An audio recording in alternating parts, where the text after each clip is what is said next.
Bonjour à toutes et à tous. Alors aujourd'hui, je suis ravie d'accueillir Victoire Finaz. Bonjour Victoire. Bonjour Mélanie. Alors pour moi, c'est important d'inviter Victoire parce que déjà, je trouve que c'est une femme qui est très inspirante et en plus, on a deux points communs.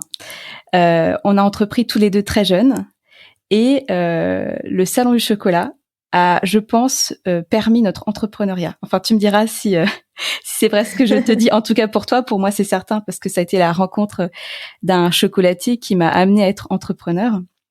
Mais raconte-nous ton parcours et justement aujourd'hui, qu'est-ce que tu offres au monde? Qu'est-ce que j'offre au monde? Ouais, Vaste question. On part sur de la philo là ce soir. c'est parti. Alors mon parcours, j'ai fait un bac scientifique. Après, j'ai fait des études de psychologie à Psychoprate pendant 5 ans. Je me suis spécialisée dans la psychologie du consommateur, Ouais. le marketing sensoriel. Et puis, je suis partie faire un master de marketing spécialisé à HEC. Et après, j'ai fait mon stage de fin d'études chez Kraft Food, donc dans l'industrie agroalimentaire, en pensant que je partais pour une grande carrière de marketeuse dans l'industrie. Voilà, donc ça c'est mon parcours académique. Et mon parcours de vie, de vie de jeune femme entrepreneur, a été assez inattendu. Et je t'avoue que j'ai pris ça un peu comme la vie vient d'ailleurs. Moi j'aime bien, je suis toujours... j'aime bien en fait me sentir dans une coque de noix et de me laisser, tu vois, balader par le courant de la rivière. Mmh. Voilà, je regarde où je veux aller, mais c'est vrai que je suis hyper ouverte au courant qui bouscule ou qui nous propose d'autres alternatives, d'autres chemins. Et donc du coup, quand j'ai terminé psychologie, j'ai dû faire une thèse. Et donc du coup, comme j'étais passionnée de chocolat, et bien du coup, je me suis dit que j'allais faire ma thèse sur le chocolat, autant allier l'utile et l'agréable. Et donc j'ai fait ma thèse sur l'expertise en chocolat. Et puis ensuite de ça, euh, qu'est-ce que je vais te raconter? Bah chocolat quand même. Donc en fait, en dernière année de psycho, je fais ma thèse sur l'expertise en chocolat. Je rencontre beaucoup d'experts, sachant que j'ai interrogé des chocolatiers, des dégustateurs, des journalistes. Et, euh, et en fait, des experts m'a appelé un mois après ma thèse. Donc, tu vois, je devais avoir tout juste 23 ans et j'étais c'était au mois de juin, je pense. Je venais d'être diplômée. Et elle m'a dit, écoute, Victor, est-ce que tu peux me remplacer sur une animation parce que je dois partir dans les plantations de cacao. Et je sais que tu as appris plein de choses avec ta thèse. Donc, voilà, je pense que tu es capable de l'animer. Et donc, me voilà projetée sur le devant de la scène avec un groupe de commerciaux, avec une agence événementielle qui organisait l'atelier, etc. Donc projeté dans le monde professionnel. Et j'ai animé cet atelier pendant 2 heures et demie. Et en fait, la conclusion, c'est que je me suis vraiment éclatée à animer, à raconter plein de choses sur le chocolat, l'histoire, à faire déguster différentes recettes qui provenaient de différents chocolatiers parisiens. Et puis, l'agence événementielle a eu de très bons retours sur ma prestation. Et donc, du coup, a commencé à me faire travailler très régulièrement. Donc ça, c'est un peu le début de ma vie entrepreneuriale, si tu veux, parce que cette agence événementielle a commencé à me rappeler le mois d'après, et puis à la rentrée, et puis en fait, je devais facturer. Donc j'ai appelé maman, qui est expert en porcelaine, pour qu'elle envoie la facture. Et au bout de 3 dégustations, elle, qui est expert en porcelaine, du coup, m'a dit, écoute, mon expert comptable n'est pas du tout heureux de recevoir ces factures de chocolat, donc il faut que tu montes ta boîte. Mmh. Et c'est elle qui m'a poussée à créer mon SRL, mais comme si tu veux, je devais aller chercher ma carte de sécu, quoi. Donc c'était une évidence, mais vas-y, monte ta boîte. Et donc c'est ce que j'ai fait. C'est-à-dire que je suis allée créer mon SRL en déposant 1000 euros symboliques sur un compte en banque pro. Et voilà, et en fait, je recommence à recevoir les papiers de l'URSSAF, du RSI. Et donc j'ai compris qu'en fait c'était une vraie boîte, parce que auto-entrepreneur n'existait pas à l'époque. Et donc là, j'ai commencé à me prêter au jeu. Je me suis dit, ok, très bien, fine, j'ai ma boîte, let's go. Donc j'ai commencé à créer un site. Il n'y avait pas encore les réseaux sociaux à cette époque-là. C'était il y a 16 ans. Donc Donc j'ai créé un site, une plaquette papier, j'envoyais des mails. Et voilà, j'ai commencé à lancer cette activité de dégustation auprès de mon réseau. Voilà, je facturais des conférences, des déplacements, du conseil. En fait, ma force, c'est que j'étais très littéraire. Et enfin, d'ailleurs, je dis ça alors que j'ai fait un bac S, mais ma force, disons, c'était de parler du chocolat. En fait, je suis très sensorielle et j'adore parler du chocolat, de mettre des mots sur des sensations, sur des émotions.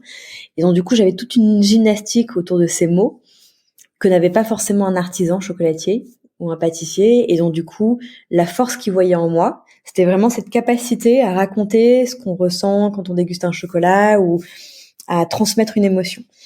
Et donc, du coup, j'ai fait plein de petites missions à l'époque pour des marques comme Angelina, comme des chocolatiers, où soit je venais parler à la presse des produits qu'avait créé mon ami chocolatier, soit j'écrivais des articles, soit je faisais des conférences pour parler d'un sujet, où j'accompagnais par exemple un chef pâtissier qui faisait une recette, et moi j'étais à côté de lui et je racontais des histoires en lien avec sa recette. Voilà.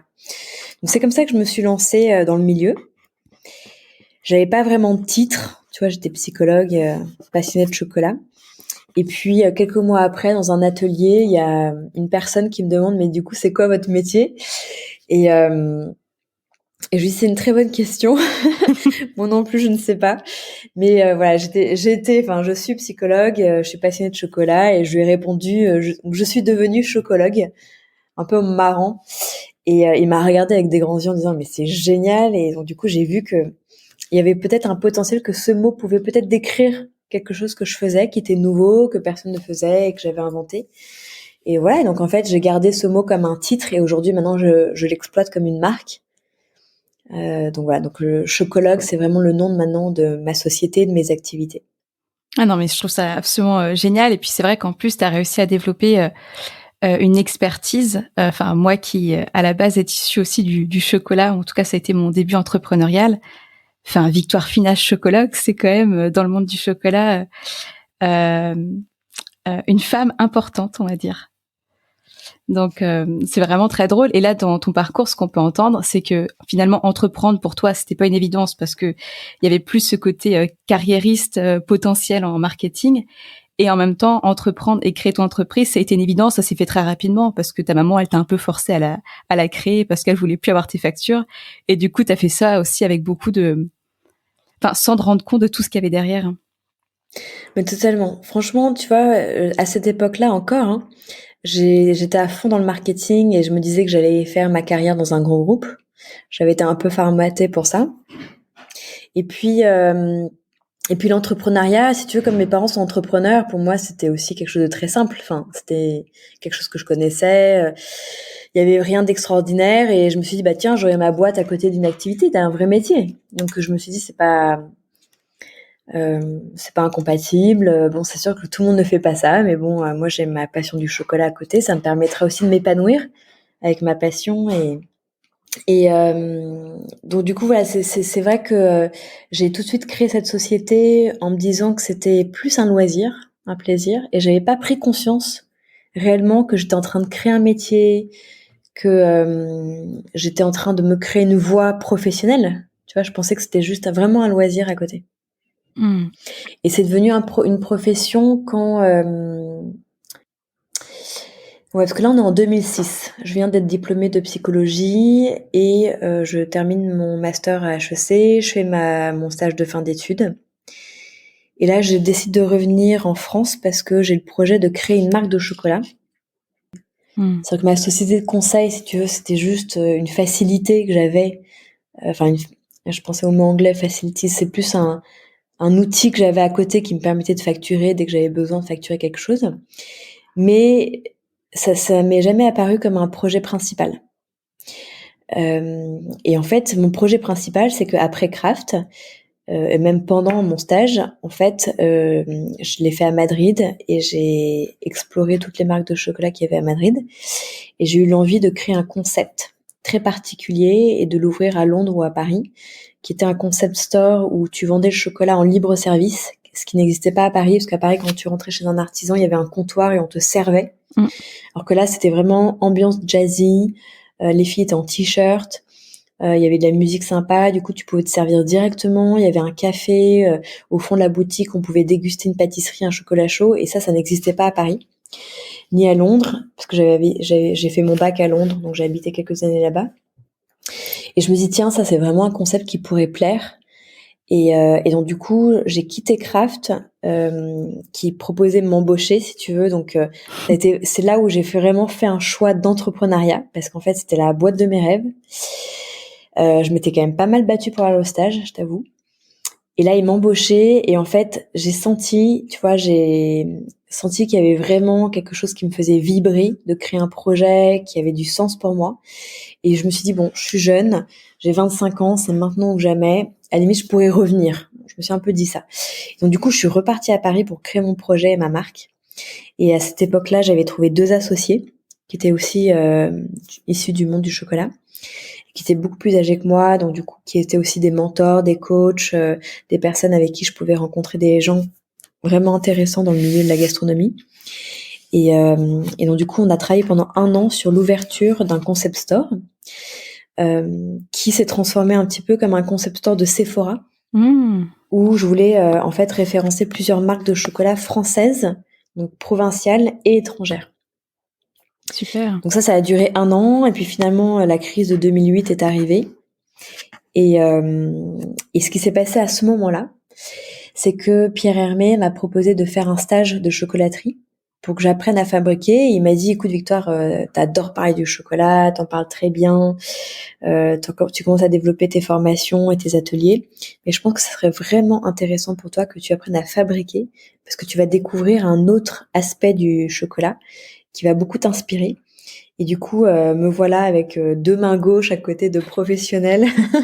Bah, c'est une sacrée opportunité, c'est incroyable, attends. Non, c'était une opportunité de dingue, mais je t'avoue que moi qui étais déjà très admirative du métier de chocolatier, vraiment quand je me suis retrouvée à cuisiner à côté d'eux, je me suis vraiment retrouvée dans une situation délicate. Et je me suis dit, ah ok, en fait c'est hyper dur, c'est hyper compliqué, c'est toute une question de chimie, de degrés près. Je me faisais taper sur les doigts parce que je manquais de rigueur. Et en fait, je suis ressortie de ce stage en me disant, waouh, en fait, ce métier est dingue. Non seulement, en fait, il est hyper technique, ça, je m'en étais pas aperçue. Pas autant aperçue. Et la deuxième chose, c'est que je me suis dit, mais en fait, tu peux tout créer avec le chocolat. Tu peux créer une ganache à n'importe quel parfum, avec n'importe quelle texture. Enfin, j'ai découvert le champ des possibles de la création.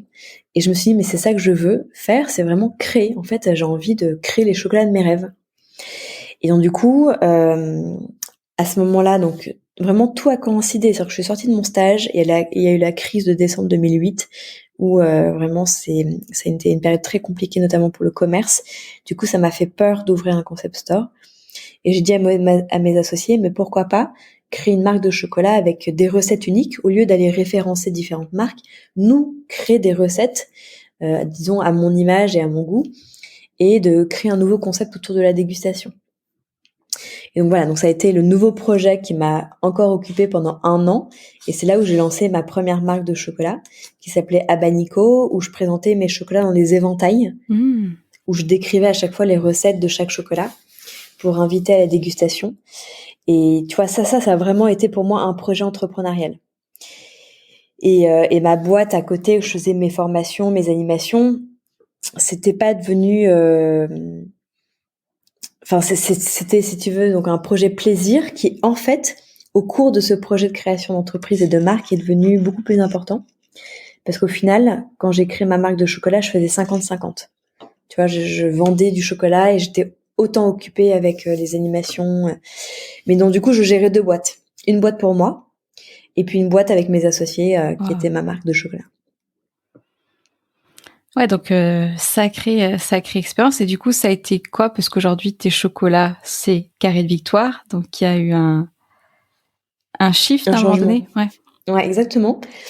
Parce que au bout de 4-5 ans, enfin oui, je dirais au bout de 3-4 ans, la marque, si tu veux, se développait, mais j'étais plafonnée au niveau du chiffre d'affaires parce que mon business model n'était pas du tout le même que celui qui avait été planifié dans mon business plan. J'avais prévu, si tu veux, d'être un pure player, c'est-à-dire de vendre uniquement sur Internet. Et en fait, depuis le lancement, je vendais 80% avec les entreprises et 20% sur Internet. D'accord. Or, tous mes coûts, mes charges étaient liés à Internet et j'avais pas eu tout le business en face. Et personne, en fait, s'occupait des entreprises alors que c'était 80% du business. Donc, bref, il fallait revoir toute l'organisation de la boîte, les structures de coûts. Et puis bon, tu vois, la trésorerie commençait à fondre comme neige au soleil. Donc, au final, la décision a été prise par mes 2 associés et par moi-même de fermer la société. Et donc, du coup, après m'être battue pendant 3 ans, jour et nuit, de labeur, j'ai dû fermer la société en 6 mois. Wow. Et fermer une société, c'est-à-dire la liquider, c'est-à-dire la faire disparaître, clairement. Donc ça a été une petite épreuve à laquelle j'ai été confrontée et qui m'a beaucoup découragée. C'est-à-dire que je suis sortie de là vraiment épuisée et puis avec un flou. Tu vois, j'avais plus de vision, je savais plus quoi faire et donc j'ai passé comme ça 6 mois, 1 an à me demander si j'allais pas reprendre un boulot en tant que salariée ou je savais plus quel était vraiment mon métier ou ce que je pouvais faire. Et donc du coup, ouais, j'ai une année de flottement. Et puis ponctuée par des projets comme ça qu'on me proposait, que je faisais, par mes animations qui continuaient à se développer. Donc, tu vois, je continuais comme ça à vivoter, mais j'avais plus vraiment de marque. Et, euh, et donc du coup, arrive à un moment je dirais comment on pourrait qualifier cet état? De lassitude. Voilà, j'en ai marre de galérer. Il est temps que je sais pas, que je reprenne peut-être une voix un petit peu plus sérieuse. Et donc du coup, je suis allée voir un chasseur de tête, une RH pour trouver un boulot. Et donc du coup, j'ai été reçue immédiatement par une personne qui s'occupait de tout ce qui était gastronomie, luxe, marketing. Et donc je lui ai présenté mon CV et puis là, pendant, je sais pas, 50 minutes, parce qu'elle m'a gardé 1 heure, elle a parlé 10 minutes à la fin, et pendant 50 minutes, je me souviens, je lui ai présenté tout ce que j'avais fait, le concept du Sephora du chocolat, et puis finalement le lancement de ma marque sur Internet, et puis finalement la liquidation, et puis ces entreprises, le cadeau d'affaires qui marchait bien, enfin bref, je raconte vraiment tout mon parcours. Et c'est vrai qu'on avait des très beaux clients, on faisait quand même pas mal de chiffre d'affaires, on avait un beau produit, mais on avait fermé cette boîte. Et donc là, elle me répond à la fin. Et ce qui était drôle, c'est qu'à la fin, en fait, je m'assois. Je me rends compte, j'avais passé 50 minutes debout, à lui montrer plein de trucs, à me lever, à ouvrir mon nuancier, à lui faire déguster des chocolats. Enfin, j'étais partie dans tous mes délires. Donc, je m'assois et je dis, bah, qu'est-ce que vous en pensez? Quel métier je pourrais faire, quoi? Et là, elle me regarde et me dit, ma Victoire, écoute, je comprends que tu sois paumée. Mais en fait, je pense que si je te trouve un boulot, tu vas t'embêter. Là, enfin, tu te rends pas compte, t'as 30 ans, t'as créé une marque, t'as des super clients, t'as un super produit. T'es parti dans tous les sens parce que c'est ça aussi entreprendre, c'est qu'en fait on a du mal à trouver son modèle, donc on dit oui à beaucoup de choses et finalement on finit par se perdre. Mais là, il y a un potentiel avec le B2B, t'as un super produit, t'as un réseau, donc maintenant tu fonces dans cette voie-là, tu ne fais plus rien autour. Tu arrêtes les rendez-vous parasites, tu arrêtes de te déplacer sans vendre tes chocolats ou sans être payé. Et maintenant, tu es focus sur tes objectifs qu'il va falloir que tu écrives. Et puis surtout, maintenant, il faut que tu te dises que tu vas gagner de l'argent et puis tu vas réussir. Et que c'est un de tes objectifs aussi importants. Et en fait, elle m'a remonté un peu comme un robot ou comme une poupée, quoi. C'est-à-dire que je suis sortie de son bureau, j'ai marché, mais vraiment comme un automate. Elle était au 6e étage, j'ai descendu les escaliers comme ça, en disant, OK, je sais ce qu'il faut que je fasse. Je suis rentrée chez moi, je me suis pluguée à mon ordi, et ça y est, c'était reparti, quoi. C'est-à-dire qu'elle m'avait redonné une vision, un projet, un business model que j'allais reconstruire. Et c'est là où, dans ce nouveau lancement, si tu veux, j'ai créé la marque Les Carrés Victoire. Et ce qui est fou, c'est que tu vois, le mot chocologue, je l'avais déposé comme marque en 2010, donc c'était déjà une marque, ouais. Mais je l'utilisais pas. C'était juste un titre comme tu fais quoi? Bah moi je suis plombier, je suis vendeuse, je suis directrice marketing. Bah moi c'était chocologue, mais je l'utilisais pas plus que ça en fait. Et donc du coup je suis allée recréer une marque, faire toute la réflexion avec un avocat, avec des personnes qui m'ont aidé à trouver une marque pertinente pour mes chocolats. Et donc voilà, donc j'ai relancé les Carrés Victoire en 2013 et puis je suis repartie avec un positionnement très clair B2B. Je fais que de l'entreprise depuis maintenant du coup presque 10 ans. J'ai une petite activité avec les particuliers sur internet et sur ma boutique et avec mon livre, mais vraiment le gros de mon chiffre d'affaires, c'est avec les entreprises en cadeau d'affaires, avec les CSE et puis avec les animations d'entreprise. Voilà, donc ça a été mon nouveau modèle. Et puis, il y a le Covid qui est arrivé. On a très bien fonctionné avec les animations. Donc, du coup, j'ai fait un bond au niveau de mon chiffre d'affaires. Et puis, avec toutes les aides que j'ai reçues, j'ai décidé de recruter une personne qui pouvait être mon bras droit. Donc là, j'ai recruté depuis 1 an. Camille, qui en fait a repris toute la gestion de la marque, tout le business de la vente de chocolat. Même si je continue à faire les créas et les personnalisations, mais elle a repris vraiment toute la gestion et donc du coup moi je peux me concentrer sur mon métier de chocologue, à savoir la création de contenu, mes formations, les animations et en fait toute la pédagogie que je peux apporter avec le chocolat, mon nouveau livre, mon 2e livre là, qui va sortir en octobre. Et donc voilà, donc je suis hyper contente parce que maintenant j'ai du temps pour développer cette partie chocologie et en fait on a fait une grande réflexion stratégique avec Camille et on a décidé de tout placer sous le nom chocologue et de mettre en avant ce mot, cette marque qui était complètement étouffée. Et donc maintenant en fait à partir de septembre la marque, si tu veux, principale sera Chocologue et Chocologue va proposer de la vente de chocolat sous le nom de Chocologue, des formations, enfin voilà, tout va être regroupé et donc du coup il y aura plus les Carrés Victoire qui est un autre terrain de jeu où il faut aussi dépenser beaucoup de temps et d'énergie pour faire connaître la marque parce qu'en fait le constat qui était amusant, c'est que comme je fais de la personnalisation pour les marques et que 98% de ce que je vends est personnalisé, la marque Les Carrés Victoire n'existe jamais. En fait, il n'y a pas de terrain de jeu pour cette marque. Et donc, du coup, on a fait le constat avec Camille que, en fait, les Carrés Victoire, en fait, elle existait seulement sur les stickers quand on vend un sachet d'amandes cacaotées dans notre boutique, qui est 5% de notre chiffre d'affaires. Donc, en fait, on s'est dit, mais qu'est-ce qu'on veut raconter aujourd'hui? En fait, c'est vrai qu'aujourd'hui, on veut raconter l'activité de la chocologie. On veut emmener les gens avec nous dans ce voyage, dans la découverte du chocolat aromatique. Donc on s'est dit voilà, c'est Chocologue notre raison d'être. C'est pas les Carrés Victoire qu'on vend à nos amis qui passent en boutique de temps en temps. Ah mais même en plus t'as réalisé en tout cas moi en vision extérieure, je trouve qu'il y a un personal branding qui est grand chez toi et du coup à mon avis les personnes qui vont dans ta boutique vont parce que la Chocologue et parce que Victoire Finaz, mais pas en fait parce que les Carrés de Victoire.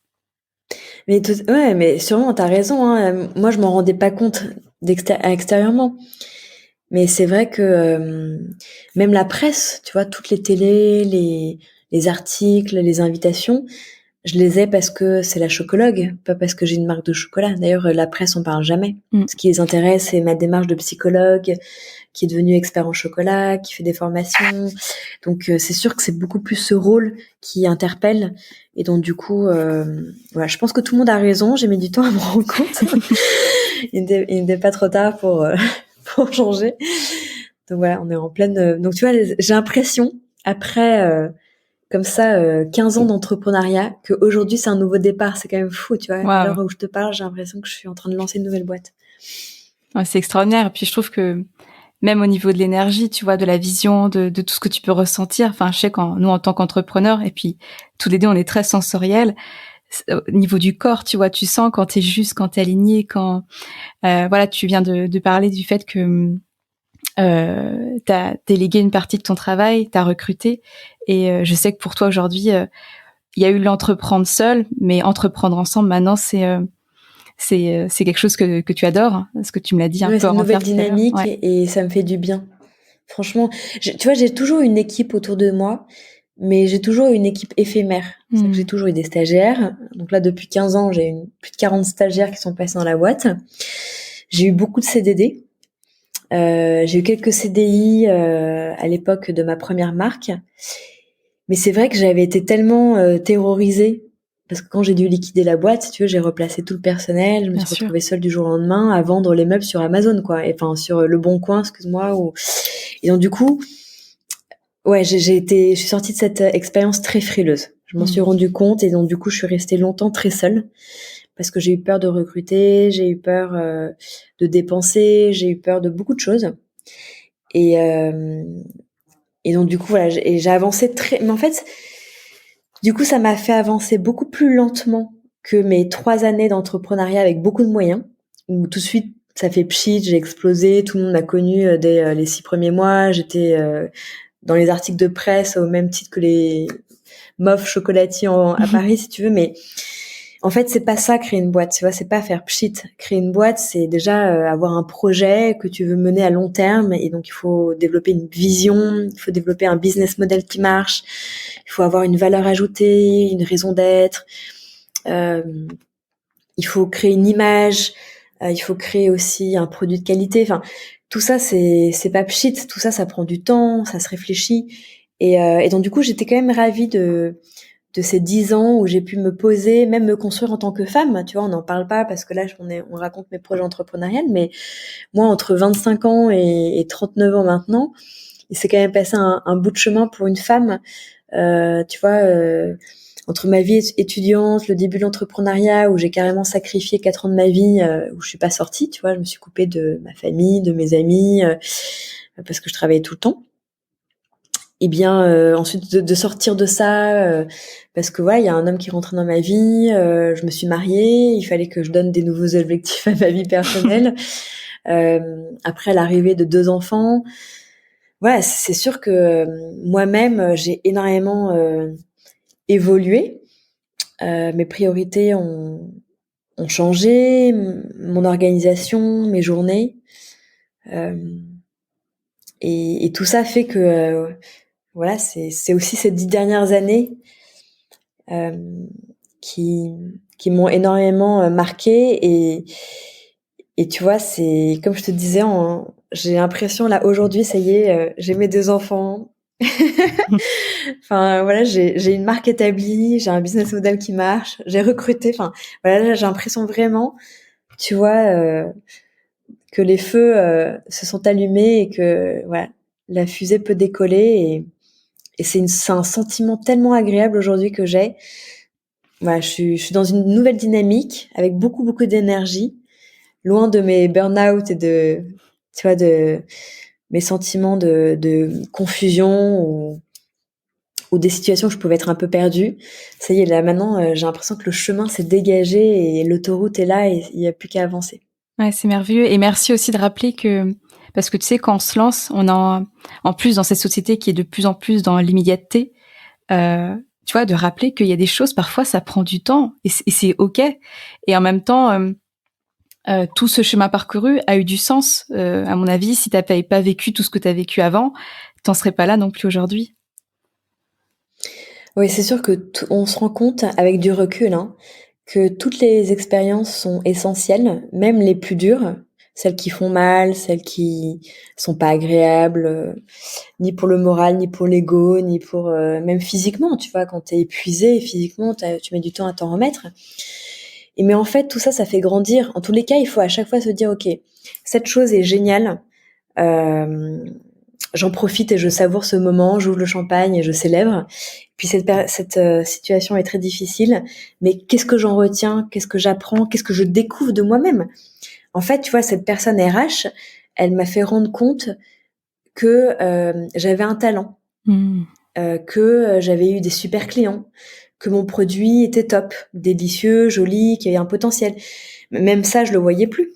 En fait, tu vois, j'étais sortie de cette expérience de liquidation de société, euh, pas en situation d'échec, tu vois, mais comme si voilà, j'avais tout balayé derrière moi, et je devais tout laisser tomber. Et en fait, pas du tout, tu vois, elle m'a fait prendre conscience que j'avais créé ce trésor n'allait pas disparaître, et qu'au contraire, il fallait que je l'utilise, et que les talents étaient là, et que j'étais devenue une entrepreneur, et que j'avais beaucoup de choses encore à développer. Donc c'est intéressant souvent d'avoir aussi l'avis des autres, et tu vois, et cette prise de conscience de l'avis des autres, on peut appeler ça aussi mentoring. Ça, je l'ai depuis toujours.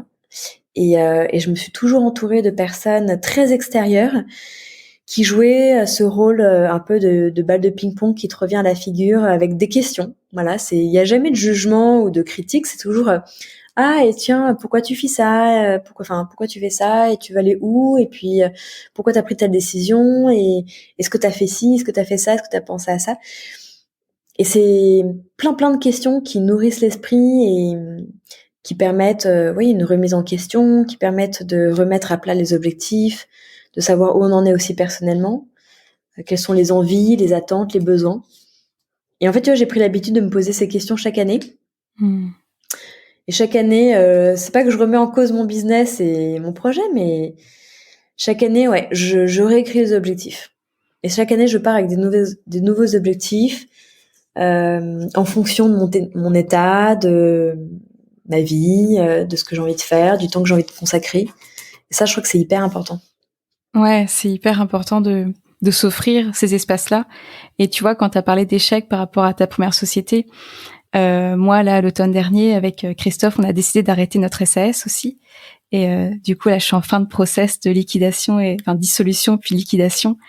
Et en fait, je suis hyper heureuse d'avoir pris une coach pour la première fois de ma vie à l'automne dernier. En fait, ça s'est créé, enfin, tout s'est mis en même temps. Et c'est hyper précieux de s'entourer, voilà, sur cette dimension-là, parce que peut-être que si j'avais pas eu cette coach, j'en serais restée sur cette situation d'échec. Et en fait, tout de suite, elle m'a amenée à rebondir sur le fait que c'était juste une expérience et au combien ça m'avait apporté, et que ce que je suis en train de bâtir et de créer là pour cette nouvelle activité que je fais depuis ce début d'année 2022, ben ça n'aurait pas existé sans. Et tu vois, dans une société française, l'échec est mal vu, même déjà souvent à l'école, on a peur de lever le doigt et de dire une mauvaise réponse. Et je crois que c'est aux États-Unis où si t'as pas loupé 3 entreprises avant, on ne prête pas de l'argent. Tu vois, il y a vraiment différentes conceptions de l'échec et ou en tout cas de changement de direction en fonction des pays où tu habites. Et c'est vrai que je trouve qu'en France c'est difficile. Et j'ai pu en parler avec certains de mes clients aussi, et de transformer ça en expérience, c'est pas forcément évident.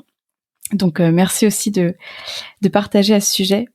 J'ai aussi envie d'aborder quelque chose qui chez toi m'avait étonnée, parce que c'est quelque chose qu'on a en commun, mais que peu, je trouve, d'entrepreneurs parlent. C'est que pour toi, tout ce qui est énergie, intuition, visualisation, c'est important. Et j'aimerais en fait que tu me parles comment tu le vis au quotidien, tout ça. Alors c'est vrai que j'accorde beaucoup d'importance à beaucoup de choses qui sont pas rationnelles. Donc je trouve que pour diriger sa vie ou une entreprise, il y a évidemment la partie rationnelle, et donc du coup on nous invite à recevoir une éducation, à faire des études et à construire un projet professionnel. Et puis il y a une autre partie qui est vraiment d'aller découvrir son moi intérieur et la petite personne qu'on est devenue et qu'on devient et qu'on a envie de devenir. Et ça, il y a aucune école qui nous apprend à faire ça. Et c'est vrai que moi, mes études de psychologie m'ont énormément aidée, parce que ça a vraiment été une période dans ma vie où j'ai pu faire beaucoup de bilans de ce que j'avais reçu de mes parents, de ce que j'avais envie de garder, ce que j'avais envie de transmettre plus tard, finalement quelle était ma personnalité. C'est vrai que les enfants, on leur dit toujours ah, qu'est-ce que tu ressembles à ta mère, qu'est-ce que tu ressembles à ton père, et puis tu fais ci comme tes parents, et puis donc à chaque fois on identifie les enfants aux parents, et puis il y a un jeu de mimétisme, d'observation, d'imitation qui est très fort pendant toutes ces périodes de construction de l'enfant, d'éducation. Et donc du coup on a du mal finalement à se détacher. On parle de cordon à couper, et j'en suis persuadée, c'est-à-dire qu'à un moment donné c'est de dire ok, en fait je ne suis pas mes parents, je suis une personne à part entière avec une personnalité à part entière, avec un projet de vie qui va être complètement différent de celui de mes parents. Quel est-il en fait? Et comment je vais à la découverte de cette personne que je suis, et comment je vais pouvoir établir mes propres projets. Et je pense que ça mérite vraiment une réflexion et parfois une thérapie. Et donc du coup, ça fait du bien en fait de faire le point, d'aller régler aussi moi ce que j'appelle ces boulets en fait. On sort tous de notre construction avec des choses qui nous dérangent, qui nous gênent, qui nous agacent, qui nous met en colère, qui nous fait mal au ventre. Et ça fait du bien en fait de se détacher de ça, parce que ça permet de se libérer. Et en fait, c'est vrai que j'ai eu la chance de faire ces études qui m'ont permis de comprendre plein de choses, qui m'ont donné beaucoup d'outils et qui ont alimenté cette sensorialité que j'avais et cette intuition. Moi, j'ai fait des études de psycho, pas du tout pour devenir psychologue en plus. C'était ça le comble. En fait, moi, je voulais faire du marketing, mais depuis, je dirais, ma terminale, parce que j'étais passionnée de sociologie, je lisais beaucoup de bouquins sur la société, sur le sensoriel, ça m'amusait de voir des choses que faisaient les marques. J'en parlais aussi avec mon père qui était directeur marketing, et donc du coup, il m'a introduit aussi à cette discipline. Et puis voilà, quand j'ai demandé, moi je suis intéressée par tout ça, c'est quoi ces études? Il me dit, c'est école de commerce, marketing. Moi, je me suis pas posé de questions. Et puis en fait, j'ai découvert cette école Psychoprate lors des forums, et j'ai découvert qu'il y avait toute une partie donc psychologie du consommateur qui pouvait amener à des métiers marketing. Alors évidemment, très peu de personnes faisaient ça, mais en tous les cas, cette école le proposait. Et donc j'ai décidé de passer le concours.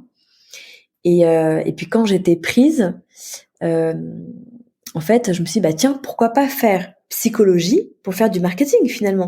Alors, tu vois, moi j'ai passé mon bac à Londres. En plus à Londres, je voyais tout le monde autour de moi dans ma classe partir faire des études de physique, de langue, de russe, de politique. Enfin, là-bas, il y a une telle liberté entre les études et la profession que c'est très inspirant.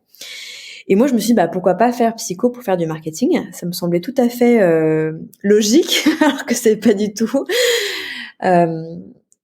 Et puis voilà, je t'avoue que quand j'ai commencé à faire mes études, quand j'ai choisi psycho, je te raconte pas la tête de mon père qui s'est pris la tête, dans ses mains. C'est pas possible, ma fille va pas faire psycho, tu vois.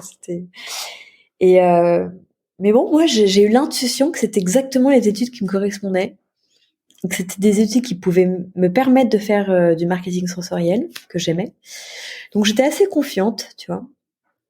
Et ouais, donc j'ai clairement suivi mon intuition, même si j'ai eu beaucoup de doutes, tu vois, de défier l'autorité parentale. Bien sûr. Mais voilà, finalement j'ai fait cette école-là, et puis après, tu vois, je suis partie au Liban pour ma dernière année d'études parce que j'avais envie de voyager. J'adore voyager. Non, j'ai fait beaucoup de choses avec l'intuition, et c'est vrai que je le conserve beaucoup. Tu vois, même dans les recrutements, parfois tu le sens pas. Parfois il y a une décision à prendre, pareil, tu le sens ou tu le sens pas. Enfin, tu vois, ouais, l'intuition pour moi c'est hyper important. Tu vois, quand j'arrive dans un endroit, je le sens ou je le sens pas. Ouais, je te comprends. Mes sens sont toujours en exergue, en émoi. Je crois que c'est mon radar en fait dans la vie. C'est mes sens et mon intuition, ma vibration. Ouais, mais c'est bien que tu aies conservé ça et que tu vois que tu aies vraiment pris tous ces sens et que tu les aies conservés et gardés, parce que parfois ça peut être gênant aussi, ou parfois on peut mettre une sorte de voile dessus, et au contraire toi tu joues avec, tu danses avec au quotidien, donc c'est Ouais, exactement, je joue avec. Mais tu vois, c'est mon filtre pour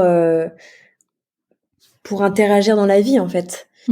Et en fait, et parfois c'est la meilleure arme. Parfois c'est aussi une fragilité. Parce que je peux être perméable à des choses, ou tu vois, je peux être influençable par des émotions ou une sensorialité, mais souvent, voilà, tu vois, quand tu en prends conscience, ça peut être une arme redoutable pour vraiment avoir une bonne lecture des choses et pour être dans le vrai, à ta place, dans l'authentique, enfin, même moi, tu vois, ça m'a permis vraiment d'être très rapidement à ma place. Et ce qui est fou, c'est que, tu vois, j'ai tout de suite creusé cette voie de chocologue, d'expertise en chocolat, parce que j'ai eu le déclic avec ma thèse que voilà, c'était un métier qui m'intéressait, de devenir experte en chocolat. Je trouve ça formidable. Et puis en fait, j'ai mis en branle des actions pour devenir expert. Je suis partie dans les plantations de cacao très rapidement, 2 ans après ma thèse. J'ai rencontré des acteurs, et en fait, tu vois, plus je creusais cette voie qui était très très originale et qui n'amenait pas à la base à un métier, plus je me sentais à ma place. Et donc là, je me suis dit, bon, il y a un truc à faire. Même si c'est irrationnel. C'est pour ça que tu vois, je l'ai fait en parallèle d'un vrai métier. Tu vois, je me suis dit, attends, je sens que c'est mon truc, Mais ça rassure personne. Donc, j'ai continué mes études, je vais faire mon stage, je vais avoir un vrai boulot à côté. Mais tu as osé. Et, et voilà, et c'est vrai que je me suis souvent écoutée. Et il y a une question qui me vient là comme ça. Tu sais, toi, tu vis pleinement aujourd'hui de ta passion. Et je sais qu'il y a souvent cette phrase qui peut venir de personnes qui ont peur de vivre de leur passion parce que peur d'être dégoûtées finalement au bout de quelques temps de leur passion originelle, tu vois. Et qu'est-ce que tu peux dire à ces personnes-là? Mais écoute, je trouve qu'avoir une passion, c'est tellement rare que ça vaut le coup, tu vois, de la cultiver. En fait, une passion, c'est pas inné. C'est-à-dire que tu n'es pas avec une passion qui tombe dessus. Moi, j'ai pas été passionnée de chocolat. Enfin, je suis pas une passionnée de chocolat depuis mon enfance. Je suis une amatrice de chocolat. Enfin, je suis une dévoreuse de chocolat depuis mon enfance. J'étais très gourmande, mais j'étais pas passionnée. C'est-à-dire que j'avais envie de le manger, je mangeais n'importe quoi. La passion, elle est arrivée parce qu'il y a eu un intérêt. En fait, la passion du chocolat, d'ailleurs, je reviens à ton introduction, la passion s'est déclenchée au salon du chocolat. C'est-à-dire qu'en fait, j'adorais le chocolat, j'adorais manger du chocolat. Une copine me dit, mais attends, tu devrais aller au salon du chocolat, tu vas adorer, il y a plein de chocolatiers, etc. Et là, j'étais en 3e année de psycho. Et je dis, ouais, t'as raison, je vais aller au salon du chocolat, tiens, je pense que ça va me brancher, ouais. Et puis, je me suis dit, mais tu vois, je vais pas y aller en tant que visiteuse, parce que ça va me frustrer. Je vais travailler au salon du chocolat. Et donc, du coup, l'idée m'est venue. J'ai interrogé toute la liste des chocolatiers, je les ai interrogés un par un. Enfin, je les ai appelés un par un. Et je leur ai dit, voilà, je suis étudiante, je suis dispo pour bosser pour vous, donc... Et puis t'en as un qui m'a dit, ok, je cherche quelqu'un, ça tombe bien. On s'est rencontrés et puis il me dit, ok, c'est bon, vous êtes pris en stage. J'ai commencé en stage. J'ai dit, oui, il me faut une convention de stage. Et moi, je le regarde, je dis, mais attendez, je pensais justement sécher mes cours pour venir bosser aux Andes du chocolat. Comment ça, vous voulez une convention de stage? Ah non, mais c'est obligatoire, etc. Je dis, bon, ok. Donc du coup, je suis allée voir mon directeur et je lui ai inventé clairement un pipeau. C'est-à-dire, tu vois, je lui ai dit, écoutez, je suis en 3e année, mais pour ma thèse de fin d'année, de fin de 5e année, je suis déjà en train de réfléchir. Et je me suis dit qu'éventuellement, je pourrais faire ma thèse sur le chocolat. Et donc, du coup, d'étudier les consommateurs de chocolat. Et comme là, il y a le salon du chocolat qui démarre dans 3 jours, je trouve que c'est une très bonne opportunité pour moi d'y aller. Bien joué. Mais ouais, je suis partie dans mon délire. Et le mec, il m'a regardé en disant, ok, donc en fait, vous voulez une convention de stage pour aller travailler au salon du chocolat, vous n'avez pas intérêt à louper vos cours, c'est clair? Oui, oui, monsieur. Et puis, je suis partie avec ma convention de stage. Donc, j'ai une personne qui a signé pour moi pendant 5 jours. Et moi, j'ai travaillé pendant 5 jours avec cet artisan qui, en fait, m'a transmis sa passion. C'est-à-dire qu'en fait, m'a fait lire plein de choses sur le chocolat, m'a fait découvrir le chocolat aromatique, les variétés botaniques, les pays producteurs. Bah, moi, j'arrivais dans un nouveau monde, sur une nouvelle planète. Et là, en fait, ça m'a intéressée. J'ai commencé à lire, j'ai commencé à parler du chocolat comme jamais j'avais parlé du chocolat. Et là, je me suis dit, ok, waouh, en fait, c'est passionnant. Et donc, j'ai commencé à cultiver cette passion en lisant plein de trucs, plein de livres, d'articles, en faisant des interviews. Enfin, et c'est là où j'ai commencé à alimenter ma passion du chocolat. Tu vois, une passion, ça s'alimente. C'est pas. Et en fait, on devient passionné. Ouais, Donc, et je suis aujourd'hui, devenue passionnée. Ouais. aujourd'hui, tu écris autour du chocolat, tu manges tous les jours du chocolat, tu vis chocolat, et en fait, c'est complètement... Oui, on entend le bruit de la tablette. Je suis en train de déguster un chocolat que j'ai ramené du Pérou, tu vois. La chance. Mais non, c'est super, et ça montre aussi qu'on peut être pleinement heureux de vivre de sa passion et vivre sa passion pleinement Mais sans oui, être parce qu'en fait, tu te dégoûté. rends compte, exactement, pour répondre à ta question, finalement, c'est que tu te rends compte que plus on s'intéresse à un sujet, plus tu te rends compte qu'en fait, tu connais rien. Que chaque jour, il y a quelque chose à apprendre, chaque jour, il y a quelque chose à découvrir, un voyage, une émission, un bouquin, un article, une personne qui va te raconter sa vie. C'est infini, en fait. Donc, non, jamais on peut se lasser des choses. Enfin, d'ailleurs, on se rend bien compte, tous les grands scientifiques te disent, mais plus je commence à rechercher, à découvrir, plus je me rends compte qu'en fait, je connais rien. Ouais. Et voilà, c'est un champ infini à Ouais. explorer. Ouais, et puis ce que je trouve très drôle, et puis enfin de l'expérience aussi que j'ai pu avoir en vendant du chocolat, c'est que c'est assez marrant. Autant le vin dans l'inconscient collectif, on s'imagine que c'est compliqué, que on sait que ça pousse pas, que la bouteille t'as pas à la récolter depuis la vigne. Tu sais qu'il y a quand même un process. Mais c'est très drôle parce que pour le chocolat, c'est un produit qui est tellement populaire que les gens en fait ils ont pas conscience de tout ce travail qu'il y a derrière, que il y a différentes variétés, qu'il y a différents pays, que les tablettes ne poussent pas directement dans les Sur dans les les arbres. cacaoyers. Et du coup, c'est en fait comme tu dis, c'est infini parce que même en termes d'éducation, de transmission, en tout cas le chocolat, je trouve que c'est un terrain de jeu qui est gigantesque. Mais t'as tellement raison, c'est fou. Quand je suis en atelier de dégustation et que j'explique d'où vient le chocolat, comment c'est transformé, ils réalisent pas. Je leur fais déguster une fève de cacao, c'est la première fois qu'ils dégustent une fève fraîche. Et parfois, je fais venir des cabosses fraîches, donc on les ouvre ensemble, ils peuvent déguster le mucilage, tu vois, ce qui arrive jamais à Paris. Normalement, il faut aller sur une plantation de cacao pour le faire. Et là, j'essaye pendant mes ateliers d'offrir ce privilège. Et c'est vrai qu'on est étonné de toutes les surprises que recèle le chocolat. On croit connaître, mais en fait, pas du tout. Et c'est même aussi complexe que le vin. Et je trouve que c'est hyper important, ces ateliers, ces formations, pour justement démocratiser, pour donner l'accès à au vrai chocolat aromatique, de qualité, et sortir de la confiserie. Ouais, pleinement. Complètement. Justement, là, vu que tu parles de recettes, de formation, de tout ce que tu fais, tes ateliers. Justement, là actuellement, ou même pour la rentrée, parce que ce podcast sortira le 12 août, c'est quoi ton actualité de la rentrée? Comment on fait pour trouver tes ateliers? Comment on fait pour trouver tes super chocolats? Voilà, parce qu'il y a aussi un nouveau livre qui va sortir, là, comme tu as dit, à la rentrée au mois d'octobre. Donc, comment on fait pour te suivre? Alors, pour me suivre dans mon métier de chocologue, il y a mon compte Instagram que j'essaye d'activer très régulièrement pour partager mon métier de chocologue, toutes les activités que je fais, donner plein d'informations sur le chocolat. Donc les réseaux sociaux, il y a ma boutique qui est dans le 17e, rue Faraday, qui est ouverte toute la semaine, du lundi au vendredi. On n'est pas ouvert le week-end. Donc c'est pas une vraie boutique, c'est plutôt un showroom. Et ensuite de ça, on a le site internet sur lequel aussi il y a tous mes produits qui peuvent être livrés partout en France et en Europe. Donc on a pas mal de clients d'ailleurs en province qui achètent le chocolat ou qui le font livrer à une grand-mère pour un anniversaire. Donc ça c'est assez pratique. Et puis après, il y a les formations que je donne. Donc soit je me déplace dans les entreprises, dans les écoles, soit les personnes viennent se former aux ateliers que j'organise à la boutique. Et donc toutes les informations sont sur le site internet. Et on lance très bientôt nos formations en ligne.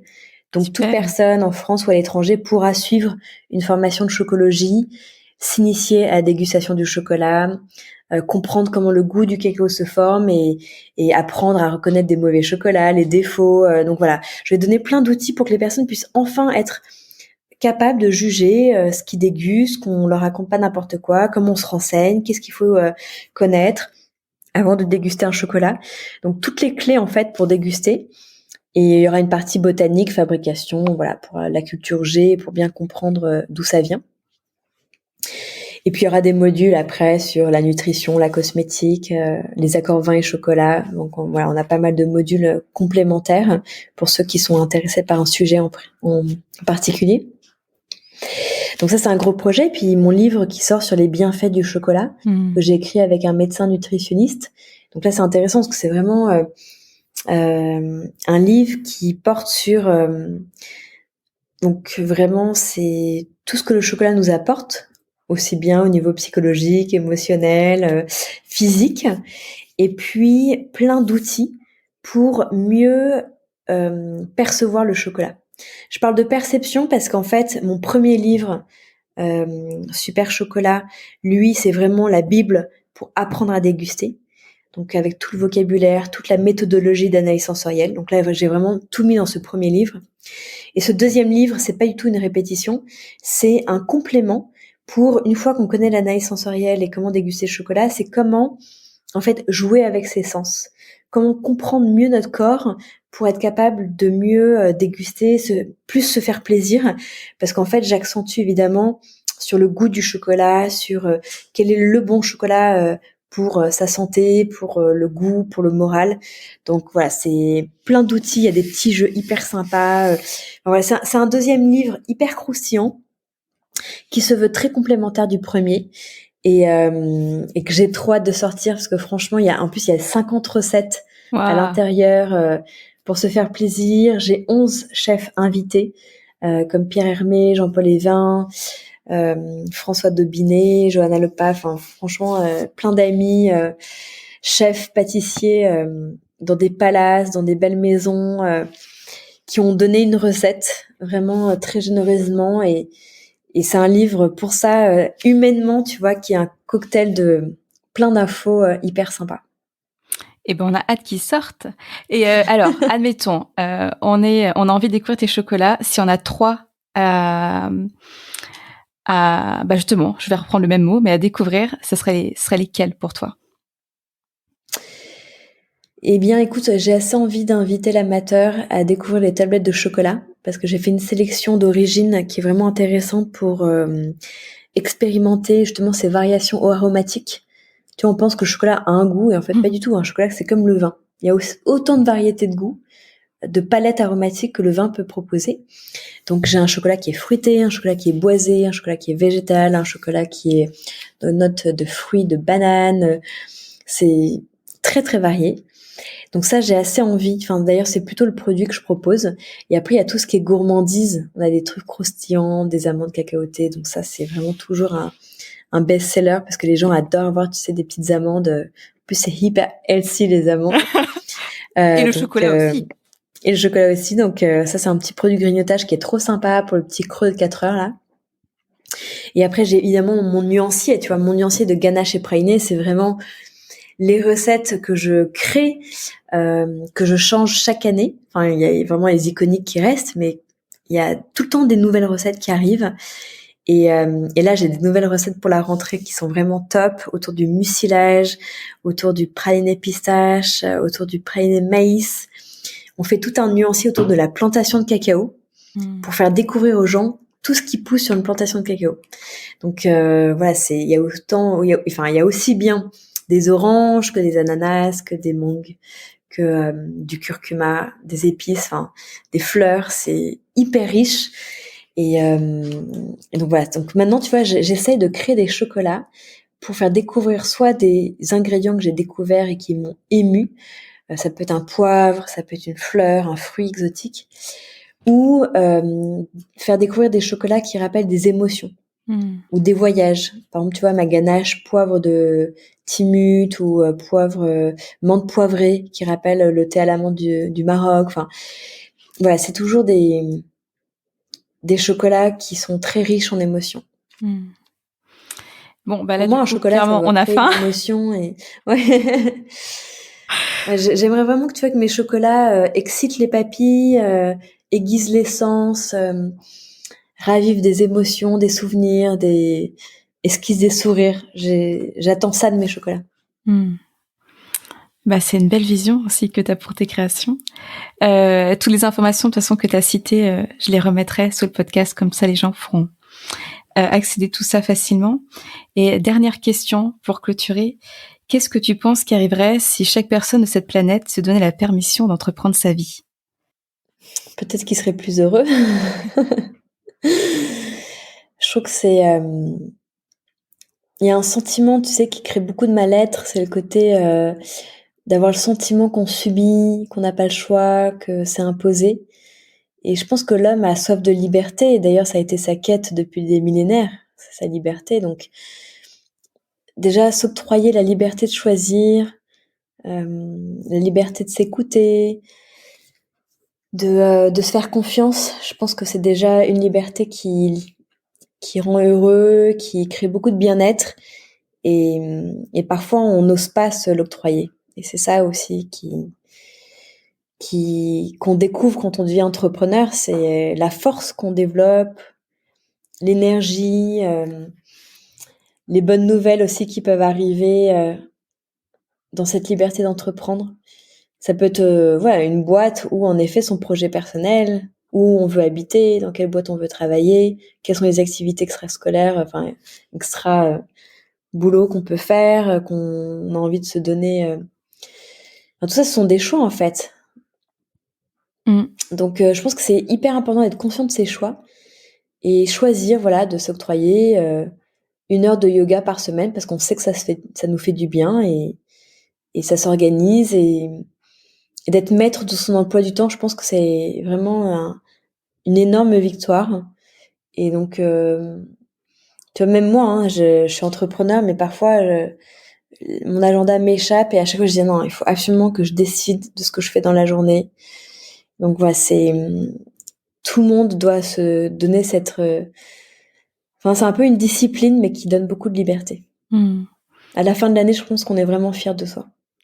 Ouais, c'est clair. Quand on prend le temps aussi de regarder le chemin parcouru, parce que, moi d'expérience, c'est vrai qu'on est souvent on a nos objectifs devant nous, on a nos attentes, et on a du mal à tourner un peu la tête, voir ces 6 derniers mois, qu'est-ce qu'on a accompli, ces quelques années, qu'est-ce qu'on a accompli. Et c'est hyper important, comme tu dis, par exemple, une séance de yoga par semaine, au bout d'1 an, sûrement que dans notre corps, ou même au niveau de notre présence, ou sûrement aussi dans nos performances purement entrepreneuriales, on a sûrement évolué et on est différent. Et mais c'est sûr. Ouais. Mais d'ailleurs, tout ça, quand je regarde les grands patrons, les gens qui réussissent, qui travaillent beaucoup, ils font tous du sport, ils font tous des pauses, ils prennent tous leur week-end. Tu vois, ils ont leur temps de vacances. En fait, on se rend compte que l'équilibre est hyper important pour être performant. Ouais. En fait, la vie, c'est pas une course rapide, c'est vraiment un marathon. C'est pour ça que entreprendre, c'est pas juste avoir du succès en 2 ans ou être très connu sur les réseaux sociaux. Entreprendre, c'est créer une vision, c'est créer quelque chose à long terme. Donc, ça prend du temps et 2, ça se construit. Et c'est très important dans la construction. Et tu le disais, la génération du zapping, cette nouvelle génération qui arrive d'ailleurs, parfois des convictions que tout doit être très rapide, instantané, immédiat. Et en fait, même moi, je vois mes enfants, c'est dramatique, j'ai peur. Tout doit être immédiat, voilà. J'ai faim, c'est maintenant. Je dis, non, le repas n'est pas prêt. Donc, et en fait, je trouve qu'il y a une sensation d'immédiateté que nous, on n'avait pas. Nous, on avait la vieille télévision qui marchait pas. Quand on voulait regarder un dessin animé, il fallait attendre les 3 autres qui étaient pourris avant, mais en dessous, on pouvait pas zapper. On pouvait pas faire marche rapide. Notre cerveau n'était pas câblé pour le zapping, tu vois.